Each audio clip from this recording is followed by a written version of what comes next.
wabarakatuh. Alhamdulillah kita ungkapkan sebagai rasa syukur kita kepada Allah Subhanahu wa Ta'ala karena berkat rahmat taufik beserta hidayahnya kita diberikan kesehatan serta kemampuan untuk berbuat baik, sehingga kita dapat melaksanakan kewajiban-kewajiban kita sebagai muslim, juga bisa menjalankan amal-amal kebaikan lainnya, seperti halnya membaca Al-Quran. Selanjutnya, sholawat beserta salam dengan ucapan Allahumma sholli ala sayyidina Muhammad wa ala ali sayyidina Muhammad kita haturkan kepada beliau beserta keluarga, sahabat, serta pengikut-pengikut beliau hingga hari kiamat.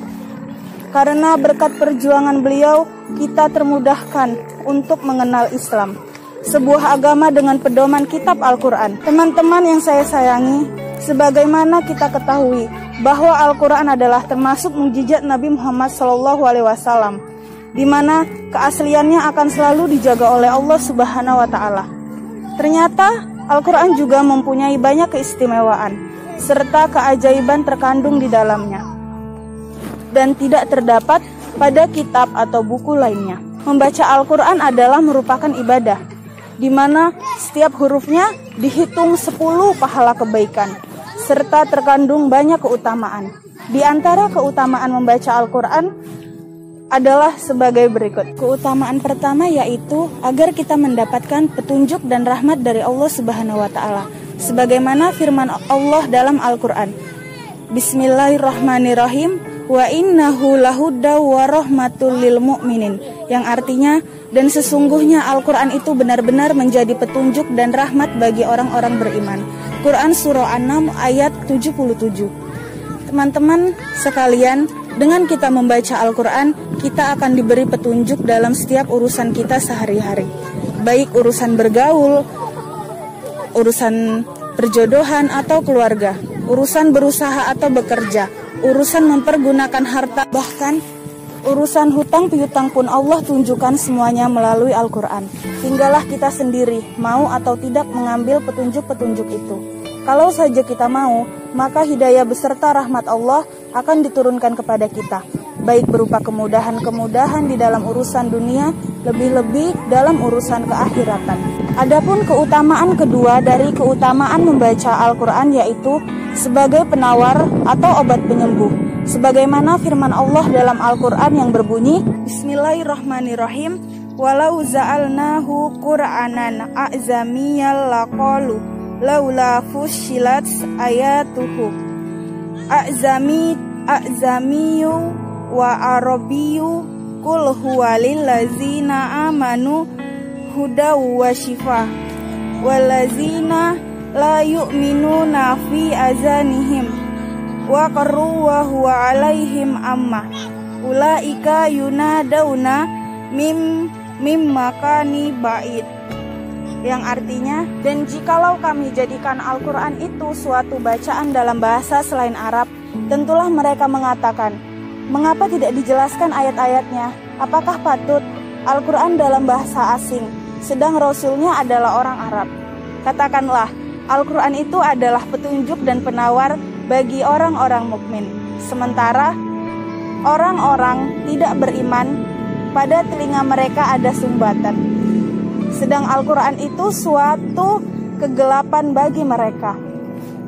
Mereka itu adalah seperti dipanggil dari tempat nan jauh.